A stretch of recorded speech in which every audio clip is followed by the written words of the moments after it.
1067번부터 시작 한번 해봅시다.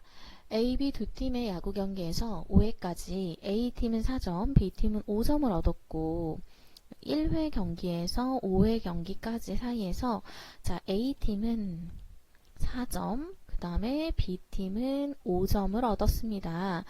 그 다음 다시 6회부터 9회까지 경기를 진행을 했는데 각 팀이 얻은 점수의 합은요.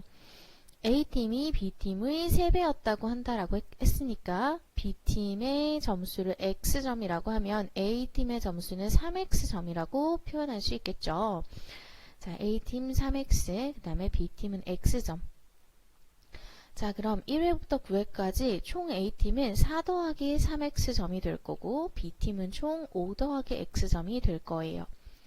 문제에서 9회까지의 경기 결과 A팀이 1점 차이로 이겼다고 했기 때문에 총 점수가 A팀이 B팀보다 1점도 높다. 이렇게 식을 적어주면 될 거고요. A팀의 총 점수가 4 더하기 3X, B팀의 총 점수가 5 더하기 X였기 때문에 이렇게 대입을 시켜줘서 풀어주면 이렇게 돼서요. X는 1 이렇게 되겠죠. 그러면 문제에서 구하라고 한 건 A팀의 최종 점수를 구하시오라고 했고요. 지금 최종 점수는 4 더하기 3X가 되니까 X 자리에 2를 대입시켜주면 총 7점이 되겠습니다. 1068번 가겠습니다. 동원이와 유리가 매일 받는 용돈의 비는 4대 3이고요. 이 용돈을 가지고 지출은 7대 5의 비율로 했더니 그리고 나서 남는 돈이 모두 2,000원으로 같았다고 했어요. 그러면 우리가 보통 용돈을 받으면요. 어딘가에 지출을 하고 그 다음에 남은 돈이 있겠지. 지금 그 용돈을 4대 3으로 받았고 지출을 7대 5로 했는데 남은 돈이 2,000원으로 같았다는 거야. 이렇게 한번 가봅시다. 지출의 비를 7대 5라고 했으니까요. 정확하게는 얼마 지출을 했는지 몰라. 그래서 동원이가 지출한 금액을 7X, 그 다음에 유리가 지출한 금액을 5X라고 해볼게요. 그리고 나서 남는 돈은 둘 다 2,000원이 됩니다. 그리고 어떤 용돈을 받았겠지. 이렇게. 그러면 동원이가 받은 이 용돈은요. 지출한 금액에다가 남은 돈 2,000원을 더해준 금액이 원래 동원이의 용돈이 될 거고요. 유리의 용돈은 지출한 금액 5X에다가 2,000원 남은 돈을 더해주면 원래 받았던 용돈이 나오겠지. 근데 이 용돈이 몇 대 몇이다? 4대 3이라는 거예요. 너가 4대 3의 비율을 갖는다라는 거야. 비례식을 한번 적어볼게요. 동원이가 7X 더하기 2,000원을 받았고 그 다음에 유리가 5X 더하기 2,000원을 받았는데 너는 4대 3의 비율을 갖는다. 이렇게. 비례식이 완성이 됐고요. 내항의 곱은 외항의 곱과 같다 해주면 20X 더하기 8,000은 21X 더하기 6,000 이렇게 되겠죠. 그럼 X는 2,000이 됩니다. 문제 다시 넘어가서요. 우리가 구하고자 하는 것은 동원이가 매달 받는 용돈의 액수를 구하라 그랬지? 동원이의 용돈을 우리가 7X 더하기 2,000이라고 놨기 때문에 X자리에 2,000을 대입시켜서 다시 한번 풀어줍시다. 그러면 7 곱하기 2,000 더하기 2,000이 될 거고요. 너는 16,000원이 되겠죠. 답은 16,000원이라고 적어주면 되겠습니다. 69번 갑시다. 수학체험전에 참가할 학생을 선발하기 위해서 100명의 학생이 시험을 치렀다 했어. 그럼 전체 지금 시험을 치른 학생은 100명인 거죠. 그 중에서 60명만 합격을 했대. 그럼 합격한 학생이 60명일 거고 불합격한 사람은 당연히 전체 학생에서 합격한 학생을 빼주면 40명이 될 겁니다. 어떤 최저 합격 점수가 있었는데요. 이 최저 합격 점수는 100명의 평균보다는 2점이 낮고 합격자의 평균보다는 20점이 낮고 불합격자의 평균의 2배보다는 5점이 낮았다고 한다라고 했어. 그럼 우리가 100명의 평균, 합격자의 평균, 불합격자의 평균을 다 모르죠. 그래서 얘네들을 다 미지수를 일단 둬볼게요. 자, 전체 100명의 평균을 A, 합격자의 평균을 B, 불합격자의 평균을 C점이라고 합시다. 자, 왼쪽에 있었던 거는 전체 학생 수가 됐겠지. 자, 우리가 학생 수와 평균이 나왔어. 얘네들을 곱하면 뭐가 나오죠? 총 점수가 나올 거예요. 그쵸? 자, 그러면 얘네 이 총 점수를 가지고 이제 식을 적을 건데 그 전에 우리가 구하고 싶은 게 뭐냐? 최저 합격 점수를 구하고 싶은 거야. 그럼 내가 얘를 X라고 일단 두고 시작을 한번 해볼게요.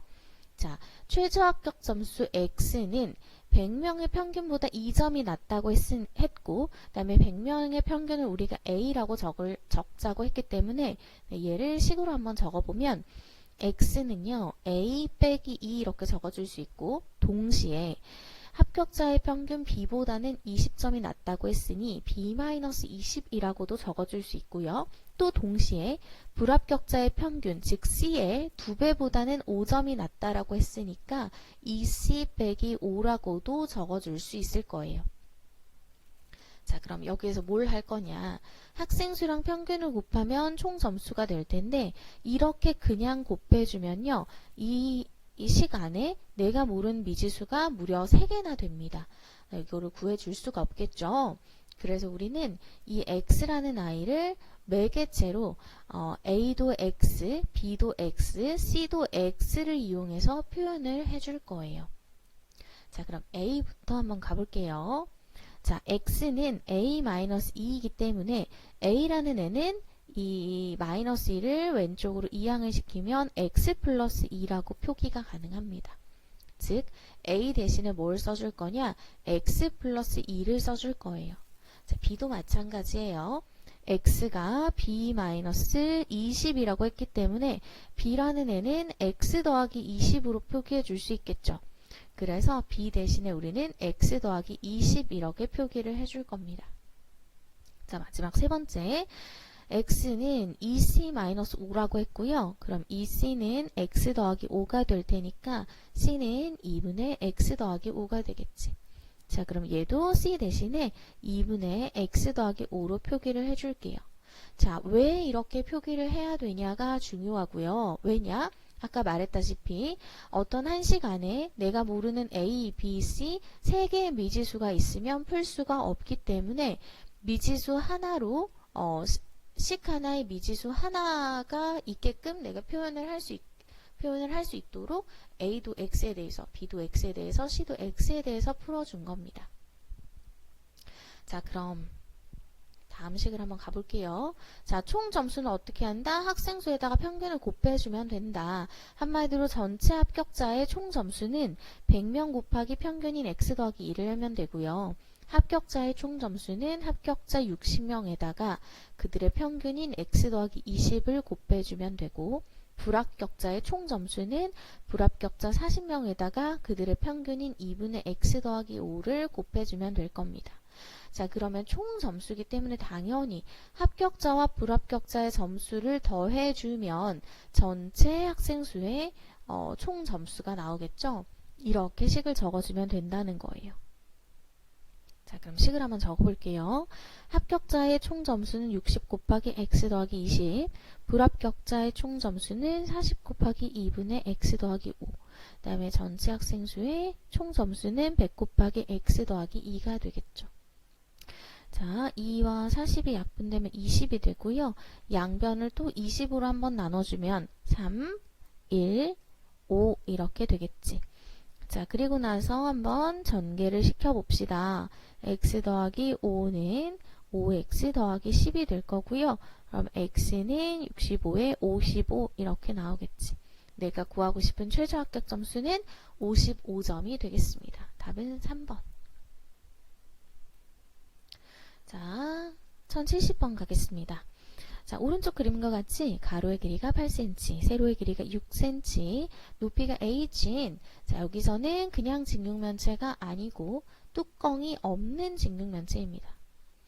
자, 물통에 물을 가득 부었더니 부피가 131이었다. 근데 옆면과 밑면의 두께가 1로 일정하다고 했어요.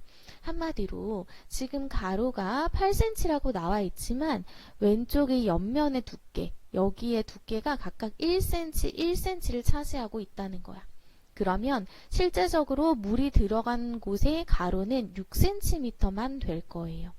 자, 세로도 마찬가지야. 세로의 길이가 원래는 6cm였는데, 자, 옆면을 모두 다 1cm씩 두께를 가지고 있다고 했기 때문에 이쪽도 오른쪽에 1cm, 여기 왼쪽에 1cm를 빼고 나면요, 세로도 실질적으로 물이 들어가는 부분의 길이는 4cm가 가능할 겁니다. 자, 그 다음에 세로도 마찬가지인데요. 세로는 주의해야 할 것이 위에 뚜껑이 없다고 되어 있어요. 한마디로 여기 위쪽은 1cm가 띄어져 있는 부분이 존재하지 않고요. 아래에 있는 이 아랫면만 여기만 1cm의 두께를 갖는다고 볼 수 있죠. 자, 그러면 높이 같은 경우에는 h-2를 하는 것이 아니라 밑면에 있는 두께 1cm만을 빼준 h-1cm가 높이가 될 겁니다. 자, 그러면 물을 가득 부었을 때 이 물의 부피는 어떻게 되냐? 가로가 6cm, 세로가 4cm, 높이가 h-1인 어떤 직육면체 안에만 이제 물이 가득 들어가게 될 거고요. 그들의 부피가 138이다. 이렇게 식을 구성해주면 되겠습니다. 자, 풀어볼게요. 자, 6으로 일단 한번 나눠주면요. 23 정도 나올 거고 h-1은 4분의 23이 될 테니까 h는 4분의 23 더하기 1을 해주면 4분의 27 이렇게 나오겠습니다. 답은 3번.